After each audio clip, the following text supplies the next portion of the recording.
നമസ്കാരം. S V ജേണലിലേക്ക് ഒരിക്കൽ കൂടി സ്വാഗതം. എപ്പോഴും പറയാറുള്ളത് പോലെ തന്നെ നമ്മുടെ വീഡിയോയുമായി ബന്ധപ്പെട്ടിട്ടുള്ള നിങ്ങളുടെ അഭിപ്രായങ്ങളും അഭിപ്രായ വ്യത്യാസങ്ങളും കമൻറ്റുകളായി രേഖപ്പെടുത്താൻ മറക്കരുത്. അപ്പോൾ വിഷയത്തിലേക്ക് വരാം. പോറ്റിയും മാരാരും തമ്മിൽ പടവെട്ടുന്ന ഒരു സ്ഥലമാണ് കൊട്ടാരക്കര. ഒരുപക്ഷേ ഇത് രാജവംശത്തിൻ്റെയും കൊട്ടാരക്കര തമ്പുരാന്മാരുടെയും ഒക്കെ കഥകൾ നിലനിൽക്കുന്നുണ്ടാകാം. ഒരു പടവെട്ടൽ നടക്കുന്നുണ്ട്. ആശയങ്ങൾ കൊണ്ടുള്ള പടവെട്ടലുകളാണോ എന്ന് ചോദിച്ചാൽ അല്ലേയല്ല. അവിടെയെല്ലാം നിറഞ്ഞു നിൽക്കുന്നത് രാഷ്ട്രീയം കൊണ്ടുള്ള പടവെട്ടൽ മാത്രമല്ല, ചിലപ്പോൾ അതൊക്കെ വ്യക്തിയധിക്ഷേപമായി മാറിക്കൊണ്ടിരിക്കുന്നു. സ്വാഭാവികം, അവർ തമ്മിൽ പടവെട്ടിക്കോട്ടെ. വേറൊരാൾ ചാണകക്കുഴി ചാടി കഴിഞ്ഞു. അതായത് ഈ പടവെട്ടൽ അവിടെ ഒരു സൈഡിൽ നടക്കുമ്പോൾ ഇതിൻ്റെ ഇടയിലൂടെ കടന്നുപോയ മറ്റൊരു നേതാവ് ചാണകക്കുഴിയിൽ ചാടുകയും ചെയ്തു. ഇതാണ് കൊട്ടാരക്കരയിലെ ഒരു പൊതു രാഷ്ട്രീയ ശൃംഖല. അതായത് നമുക്കറിയാം, ഐഷ പോറ്റി എന്ന് പറയുന്ന ഒരു നേതാവ് ഒരുപക്ഷേ കമ്മ്യൂണിസ്റ്റ് പാർട്ടിയിൽ ഇരുന്നു കൊണ്ട് CPM എന്ന് പറയുന്ന പാർട്ടിയിൽ വിശ്വസിക്കുകയാണ് എന്ന് മറ്റുള്ളവരെ തെറ്റിദ്ധരിപ്പിച്ചുകൊണ്ട് എന്നിപ്പോൾ പറയുന്നതാവും ശരി. കാര്യം, യഥാർത്ഥ ഒരു സഖാവിന് പാർട്ടി എന്ന് പറയുന്ന ഒന്നിൽ നിന്നും മറ്റൊന്നിലേക്ക് ചാടിപ്പോകാനോ പാർട്ടി എനിക്ക് സ്ഥാനമാനങ്ങൾ തന്നില്ല എന്ന് പറഞ്ഞുകൊണ്ട് മറ്റൊരു രാഷ്ട്രീയ പാർട്ടിയിലേക്ക് ചേക്കേറാനോ ഒന്നും കഴിയുന്ന ഒന്നല്ല. അതുകൊണ്ടാണ് പാർട്ടി അനുഭാവിയാണ് അല്ലെങ്കിൽ പാർട്ടി പ്രവർത്തകയാണെന്ന് മറ്റുള്ളവരെ തെറ്റിദ്ധരിപ്പിക്കുകയായിരുന്നു ഐഷ പോറ്റി എന്ന് പറയുന്നതിൽ യാതൊരു തെറ്റും ഞാൻ കണ്ടെത്താൻ ശ്രമിക്കുന്നില്ല. അല്ലെങ്കിൽ അങ്ങനെ തെറ്റ് അതിനകത്ത് വരാൻ സാധ്യതയില്ല. ഈ ഐഷ പോറ്റിക്ക് കഴിഞ്ഞ ഒരു കാൽ ദശാബ്ദത്തോളം എന്ന് വേണമെങ്കിൽ പറയേണ്ട, കാൽ ശതാബ്ദത്തോളം കാലം ഈ ഐഷ പോറ്റിയെ വേണ്ട രീതിയിൽ കൊണ്ടു നടന്ന ഒരു പാർട്ടിയാണ് CPIM. അതായത് ജില്ലാ പഞ്ചായത്ത് അംഗമാക്കുന്നു, ജില്ലാ പഞ്ചായത്ത് പ്രസിഡന്റ് ആക്കുന്നു, വീണ്ടും 15 വർഷക്കാലം ഒരു MLA ആയി അവരോധിക്കുന്നു.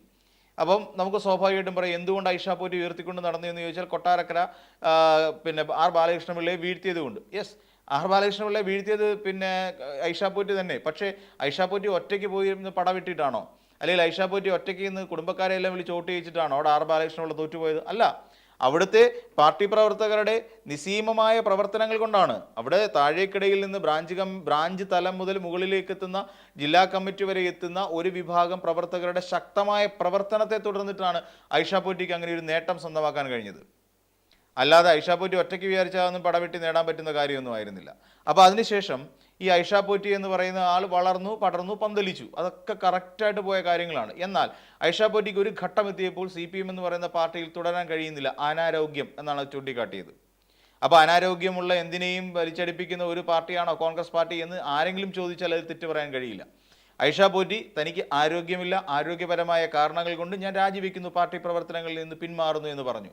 ഇതേ ഐഷ പോറ്റി കൃത്യമായി ഈ ഉമ്മൻചാണ്ടിയുടെ, അതായത് ലോക്സഭാ തെരഞ്ഞെടുപ്പിന് ശേഷം ഉമ്മൻചാണ്ടിയുടെ അനുസ്മരണ ദിനത്തിൽ കലയപുരം ജോസിന്റെ ആശ്രയ സംഘത്തിലേക്ക് എത്തിപ്പെടുന്നു. അവിടെ നിന്നുകൊണ്ട് പ്രസംഗിക്കുന്നു. അപ്പോഴേ എല്ലാവരും വിധി എഴുതി, ഇതേ ഐഷ പോറ്റി കോൺഗ്രസിലേക്ക് ചാടാൻ പോകുന്നു. കൃത്യമായിരുന്നു അത്. അപ്പോഴും പലരും പല ഘട്ടത്തിലും അനുനയിപ്പിക്കാൻ ശ്രമിച്ചു എന്ന് മാരാര് പറയുന്നുണ്ട്. കാര്യം, മാരാരെ സംബന്ധിച്ചിടത്തോളം ഐഷ പോറ്റി ചതിക്കുന്ന ഒരാളാണ്. കാര്യം, ഒരിടത്ത് നിന്നു അവിടെ നിന്ന് തനിക്ക് കിട്ടേണ്ട കാര്യങ്ങളെല്ലാം നേടിയെടുത്തു. അതിനുശേഷം പാർട്ടി അവഗണിക്കുന്നു എന്ന് പറഞ്ഞുകൊണ്ടിരുന്നത് കള്ളത്തരം പ്രചരിപ്പിക്കുന്നു. ആ പ്രചരണത്തിനൊടുവിൽ മറ്റൊരിടത്തേക്ക് ചാടിപ്പോകുന്ന ഒരു നേതാവാണ് ഐഷ പോറ്റി. ഇനി ഈ പറയുന്ന ഐഷ പോറ്റിയോട് അഖിൽ മാരാർക്ക് ചെറിയ ദേഷ്യവുമുണ്ട്. ഇങ്ങനെ വന്ന് ആ പാർട്ടിയിൽ നിന്ന് വിട്ട് കോൺഗ്രസ് പാർട്ടിയിലേക്ക് ചാടി വന്ന് കൊട്ടാരക്കര സീറ്റ് പിടിച്ചപ്പോൾ തൻ്റെ നേരെ നിൽക്കുന്ന ശത്രുവായ ഐഷ പോറ്റിയെ അഖിൽ മാരാർ വിധി എഴുതി കഴിഞ്ഞു, അല്ലെങ്കിൽ അങ്ങനെ കണ്ടു കഴിഞ്ഞു. കാരണം ഇത്രയും കാലം VD സതീശൻ്റെ കാൽ തൊട്ട് വന്ദിച്ചതും കൂടെ രമേശ് ചെന്നിത്തലയുടെ ഒപ്പം ഇരുന്ന് ബ്രേക്ക്ഫാസ്റ്റ് കഴിച്ചതിൻ്റെ ഉദ്ദേശം വേറൊന്നും ആയിരുന്നില്ല. കൊട്ടാരക്കരയിൽ തനിക്ക് കോൺഗ്രസിൻ്റേതെന്ന് പറയപ്പെടുന്ന ഒരു സീറ്റ് വേണം. ഇത്രയും കാലം പിണറായി വിജയനെ സോഷ്യൽ മീഡിയയിലൂടെ അപകീർത്തിക്കുകയും തെറി വിളിക്കുകയും ചെയ്തുകൊണ്ടിരുന്നതിന് തനിക്കൊരു സീറ്റ് വേണം കൊട്ടാരക്കരയിൽ. ആ ഉദ്ദേശത്തോടു കൂടി തന്നെയാണ് ഒരു കാരണവശാലും നിങ്ങൾ CMDRFലേക്ക് ഫണ്ട് കൊടുക്കരുത് എന്ന് ഈ നാട്ടിലെ ജനങ്ങളോട് തൻ്റെ സാമൂഹ്യ മാധ്യമങ്ങളോട് ഉപദേശിച്ചത്. ഏറ്റവും ഒടുവിൽ ഇത്രയൊക്കെ കോൺഗ്രസ് പാർട്ടിക്ക് വേണ്ടി ചെയ്തിട്ടും കോൺഗ്രസ് പാർട്ടിയിലെ ജനങ്ങൾ ഒരു പുല്ലെടുത്ത് കളയുന്നത് പോലെ തന്നെ എടുത്ത് ചവിട്ടിപ്പറിച്ച് ദൂരെ കളഞ്ഞിട്ട് എപ്പോഴോ എവിടെ നിന്നോ വന്നു കയറിയ ഒരു ഐഷ പോറ്റിയെ പിടിച്ച് സ്ഥാനാർത്ഥിയുമാക്കി. ആർക്കാണ് വേദനിക്കാതിരിക്കുക? ഇയാൾ പറയുന്നതനുസരിച്ച് നോക്കുകയാണെങ്കിൽ 12ഓളം സ്റ്റിച്ചുകൾ, ജയിൽവാസം, യൂത്ത് കോൺഗ്രസ്സുകാരനായി നിന്നുകൊണ്ട് ഒരുപാട് ത്യാഗങ്ങൾ അനുഭവിക്കേണ്ടി വന്ന ഒരാളാണ്. എന്നാൽ ഈ ത്യാഗമൊന്നും അനുഭവിക്കാതെ ഒരു ദിവസം പോലും ജയിലിൽ കിടക്കാതെ ഐഷ പോറ്റി എന്ന് പറയുന്ന ഒരാൾ വളരെ പെട്ടെന്ന് KN ബാലഗോപാൽ എന്ന് പറയുന്ന മന്ത്രിക്കെതിരായി വീണ്ടും കോൺഗ്രസിൻ്റെ ടിക്കറ്റിൽ മത്സരിക്കാനെത്തുന്നു. ആർക്കാണ് ദേഷ്യം വരാതിരിക്കുക? സ്വാഭാവികമല്ലേ? ഈ ചവറുകോരികളായി നടക്കുന്ന കോൺഗ്രസ് പാർട്ടിക്കാർ എവിടെ നിന്ന് കിട്ടുന്ന ചവറും എടുത്ത് പോക്കറ്റിലിടുന്ന ശീലമുള്ള കോൺഗ്രസ്സുകാർ. അവർ കാരണം നഷ്ടപ്പെട്ടത് അടിയുറച്ച കോൺഗ്രസ് വിശ്വാസി എന്ന് സ്വയം അവകാശപ്പെടുന്ന മാരാരുടെ ഒരു സീറ്റാണ്. ഇവർ രണ്ടുപേരും തമ്മിലടിക്കുന്ന സമയത്ത് വേറൊരു രാഷ്ട്രീയ മാറ്റം ഉണ്ടായി. അതായത് അതുകൊണ്ട് തന്നെ ഈ ഐഷാ പോറ്റി കാരണം 2 മാറ്റങ്ങളാണ് ഉണ്ടായത്. കോൺഗ്രസിൻ്റെ അവിടെ ഉണ്ടായിരുന്ന സ്ഥിരമായി കിട്ടാൻ സാധ്യതയുണ്ടായിരുന്ന അഖിൽമാരാരുടെ വോട്ട് നഷ്ടപ്പെടുകയും ചെയ്തു. ആ അഖിൽമാരാർ നേരെ BJP-യിൽ 2020-ൽ കയറി നേരെ NDA-യിലേക്ക് ചാടുകയും ചെയ്തു. അപ്പോൾ അങ്ങനെ ചാണകക്കുഴിയിലേക്ക് വീണില്ലെങ്കിലും ഒരു കാല് ചാണകക്കുഴിയിലും ഒരു കാല് 2020-ലുമാണെന്ന് പറയേണ്ടി വരും. ആ ഒരു അവസ്ഥയിലേക്ക് അഖിൽമാരാർ വീണു. അപ്പോഴാണ് മറ്റൊരാൾക്ക് അവിടെ പ്രശ്നം ഉണ്ടാകുന്നത്. മറ്റൊരാൾ ആരാണെന്ന് ചോദിച്ചാൽ രശ്മിയാണ്. കഴിഞ്ഞ തവണ KN ബാലഗോപാലിനെതിരെ മത്സരിക്കുകയും പിന്നീട് ഇത്തവണ തഴയപ്പെടുകയും ചെയ്ത, അപ്പോൾ ഐഷാ പോറ്റി കാരണം സ്വന്തം പാർട്ടിയിൽ തഴയപ്പെടുകയും ചെയ്ത, കഴിഞ്ഞ കാലങ്ങളിൽ അത്രയും കോൺഗ്രസിന് വേണ്ടി ജീവിക്കുകയും പ്രവർത്തിക്കുകയും ചെയ്ത ആ രശ്മിയെ കോൺഗ്രസ്സുകാർ പാടയെ മറന്നു കളഞ്ഞു. അങ്ങനെ ആ രശ്മി നേരെ പോയി ചാണകക്കുഴിയിലേക്ക് പൂർണ്ണമായും ആണ്ടുപോയി, മുങ്ങിപ്പോയി. അതാണ് ഇപ്പോൾ ഉണ്ടായ രാഷ്ട്രീയ മാറ്റം. അവർക്ക് ഏതെങ്കിലും കോർപ്പറേഷൻ്റെ തലപ്പത്തോ MD ആയിട്ടൊക്കെ ഇരിക്കാനുള്ള സാഹചര്യം ഭരണം കിട്ടിയാൽ കൊടുക്കാം എന്നൊക്കെ UDF പറഞ്ഞെങ്കിലും രശ്മിക്ക് സത്യത്തിൽ ഇപ്പോഴും UDF കേരളം ഭരിക്കുമെന്നൊരു വിശ്വാസം ഇല്ലാണ്ടായിപ്പോയി. അതാണ് ഏറ്റവും പ്രധാനപ്പെട്ട പ്രശ്നം.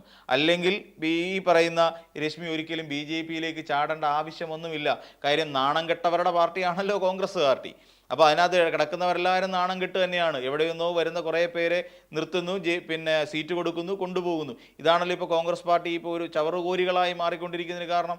ഏതൊരു പാർട്ടിയിൽ വേണ്ടാതെ കിടക്കുന്നവരുണ്ടോ, പ്രായം കഴിഞ്ഞതുകൊണ്ട് അവസരം നഷ്ടപ്പെട്ടവരുണ്ടോ, അവരെല്ലാം പിടിച്ച് കൂടെ ചേർക്കുന്ന നടപടിയാണ്. ഇപ്പോൾ നാടാർ എന്ന് പറയുന്ന സമുദായത്തിനെ പിന്തുണയ്ക്കുന്നു എന്ന് പറഞ്ഞുകൊണ്ട് നാടാർ സമുദായത്തിൽപ്പെട്ടതായതുകൊണ്ട് പ്രേംകുമാറിനെ വലിച്ചിങ്ങോട്ടിട്ടു. അവരുടെ കൂട്ടത്തിലുണ്ടല്ലോ ഒരു ശക്തൻ നാടാർ. എന്താ ശക്തൻ നാടാരെ പരിഗണിക്കാതെ പോയത്? ചേർത്തല ജയൻ. എന്തിനാ ചേർത്തല ജയന് ബാക്കിയുള്ളവരെക്കാൾ എന്ത് പ്രാധാന്യമാണുള്ളത്? ആലോചിച്ച് നോക്കിയാൽ മതി. സുരേഷ് എവിടെ? മലമ്പുഴയിൽ. എന്താണ് പ്രാധാന്യം? VS അച്യുതാനന്ദനെ കുറേ കാലം പിന്നിൽ നിന്ന് സേവിച്ചതുകൊണ്ടോ, ഏറ്റവും ഒടുവിൽ ആ പാർട്ടിയെ തന്നെ പിന്നിൽ നിന്ന് കുത്തിയത് കൊണ്ടാണോ ഇത്രയ്ക്കും സുരേഷിനോട് ഇവർക്ക് ഇത്ര താല്പര്യം കോൺഗ്രസ്സുകാർക്ക്? പിന്നെയും എണ്ണിപ്പറയാൻ നിരവധി ആളുകളുണ്ടെന്നേ. ഇവരെയൊക്കെ കൊണ്ടാണ് ഇപ്പോൾ കോൺഗ്രസ് പാർട്ടി കളം പിടിക്കാൻ പോകുന്നത്. എന്നിട്ടാണ് പറഞ്ഞത് ഇതൊക്കെ ഭയങ്കര വിസ്മയങ്ങളാണ്, ഇതെല്ലാം വലിയ വിസ്മയങ്ങളാണ്. പ്രേംകുമാർ ചാടിയതായത് വലിയ വിസ്മയമാണോ? പോട്ടെന്നേ. ഈ വിസ്മയം എന്ന് പറഞ്ഞാൽ പോകുമ്പോൾ, അതായത് ഇപ്പോൾ ഒരു നേതാവ് അങ്ങോട്ട് പോയി കഴിയുമ്പോൾ അതിൻ്റെ കൂട്ടത്തിൽ ഒരു 100 പേരെങ്കിലും മിനിമം പാർട്ടി വിട്ട് പോകണം, എങ്കിലേ അതിനെ വിസ്മയം എന്ന് പറയാൻ പറ്റുള്ളൂ. ഇവിടെ പ്രേംകുമാർ പോയതുകൊണ്ട് CPM എന്ന് പറയുന്ന പാർട്ടിയിൽ നിന്ന് എത്ര പേര് പുറത്തോട്ട് പോയിട്ടുണ്ട്? ആരും പോയിട്ടില്ല. ഇവിടെ ചേർത്തല ജയൻ എന്ന് പറയുന്ന സിനിമാ നടൻ, പുള്ളി പോയതുകൊണ്ട് എത്ര പേര് പിന്നാലെ പോയിട്ടുണ്ട്? ഈ പറയുന്ന സുരേഷ് പാർട്ടി വിട്ടു പോയി. അതിലേക്ക് പാർട്ടിയിൽ നിന്ന് പണ്ട് ഏകദേശം 13 വർഷക്കാലമായി പുറത്താക്കി നിർത്തിയിരിക്കുന്ന ഒരാളാണ് അയാൾ സുരേഷ് പോയി കഴിഞ്ഞാൽ സുരേഷിൻ്റെ കൂടെ എത്ര പേര് പുറത്തോട്ട് പോയിട്ടുണ്ട് CPM വിട്ടിട്ട്? അപ്പോൾ അങ്ങനെ ആരും പോയിട്ടില്ല. അപ്പം അങ്ങനെ പോകുന്നവരെ തിരിച്ച് കോൺഗ്രസിലേക്ക് എത്തിച്ചിട്ട് ഞങ്ങൾ വിസ്മയം സൃഷ്ടിച്ചു എന്ന് പറയുന്നതിന് അതൊരു മര്യാദയുണ്ട്. അല്ലാതെ ഇതാണ്ട് വിസ്മയമാണോ? സ്വന്തമായി എന്താ പറയുന്നത്, സ്വന്തമായി നേതാക്കന്മാരില്ലാത്ത പാർട്ടിയായി അധപ്പതിച്ചു പോയോ ഈ കോൺഗ്രസ് പാർട്ടി? ഇങ്ങനെയുള്ള മറ്റു പാർട്ടികളിലെ ചവറുകോരികളായി മാറാൻ വേണ്ടിയിട്ട് അത്രയ്ക്ക് അങ്ങ് അധപ്പതിച്ചു പോയോ എന്ന് ചോദിക്കേണ്ടി വരും. ഇവിടെ ഇപ്പോൾ സംഭവിച്ചത് അത് തന്നെയല്ലേ. എവിടെയോ കാറ് കൊടുക്കാത്തതിൻ്റെ പേരിൽ മാറിപ്പോയ ഐഷാ പോറ്റിയെ വിളിച്ചുകൊണ്ട് വന്ന് ഇവിടെ സീറ്റ് കൊടുക്കുന്നു. ഐഷാ പോറ്റിയെ ബാലഗോപാലിനെതിരായിട്ട് സ്ഥാനാർത്ഥിയാക്കി മാറ്റുന്നു. തൊട്ടപ്പുറത്ത് ഇതിലെല്ലാം വിഷമിച്ച് ആകപ്പാടെ തകർന്ന് തരിപ്പണമായി നിൽക്കുന്ന അഖിൽമാരാർ 2020-ലേക്ക് പോകുന്നു. എന്തു വലിയ രാഷ്ട്രീയ മാറ്റമാണ് അവിടെ സംഭവിച്ചത്? ഒരു കാറ് കാരണം കൊട്ടാരക്കരയിലെ ഒരു വലിയ രാഷ്ട്രീയ മാറ്റം സംഭവിച്ചിരിക്കുന്നു എന്നുള്ളതാണ് നമ്മൾ മനസ്സിലാക്കേണ്ടത്. BJP ചാണകക്കുഴി എന്ന് വേണ്ട സകലമാന പ്രശ്നങ്ങളുമുള്ള ഒരു ഏരിയയായി മാറുമ്പോഴും അവിടെ സേഫ് സോണിൽ ഇപ്പോഴും നിൽക്കുന്ന ഒരു പാർട്ടി CPM തന്നെയാണ്. യാതൊരു തർക്കങ്ങളുമില്ല. അവിടെ ബാലഗോപാൽ തന്നെ മത്സരിക്കുകയും ചെയ്യും. മുൻ വർഷത്തെ പോലെ തന്നെ അല്ലെങ്കിൽ അതിനേക്കാൾ കുറച്ചുകൂടി ഭൂരിപക്ഷം ഉയർത്തിക്കൊണ്ട് ഐഷാ പോറ്റിയെ തോൽപ്പിക്കാനുള്ള സാധ്യതകളുമുണ്ട്. കാര്യം അതിനൊത്തുള്ള വോട്ട് ഷെയർ ഇപ്പോഴും അവിടെ CPM-നെ സംബന്ധിച്ച് അല്ലെങ്കിൽ LDF-നെ സംബന്ധിച്ചിട്ടുണ്ട്. ഈ പറയുന്ന അഖിൽമാരാർ അങ്ങോട്ട് മാറി നിൽക്കുമ്പോൾ അഖിൽമാരാരെ പിന്തുണയ്ക്കുന്ന 1 മില്യൺ വ്യൂ ഒക്കെ കിട്ടിയെന്ന് പറഞ്ഞിട്ട് അത്രയും ആൾക്കാരൊന്നും ഈ അഖിൽമാരാർക്കിട്ട് വോട്ട് കൂത്താനൊന്നും പോകുന്നില്ല. അത് വേറൊരു കാര്യം. രശ്മിയുടെ കുറച്ച് അനുയായികളും കൂടെ അങ്ങോട്ട് മാറിക്കഴിയുമ്പോൾ ഏകദേശം കോൺഗ്രസിൻ്റെ കാര്യത്തിൽ അവിടെ ഒരു തീരുമാനത്തിലെത്തും. അതുകൊണ്ട് ഫലത്തിൽ CPM-ലെ ആരും ഐഷാ പോറ്റി പോയി എന്ന് പറഞ്ഞിട്ട് നെഞ്ചത്തടിച്ച് വിലപിച്ചുകൊണ്ട് നേരെ കോൺഗ്രസിൻ്റെ പാളയത്തിലേക്ക് പോകാൻ തയ്യാറാകുകയുമില്ല. അതാണ് CPM-ൻ്റെ ഒരു നയം.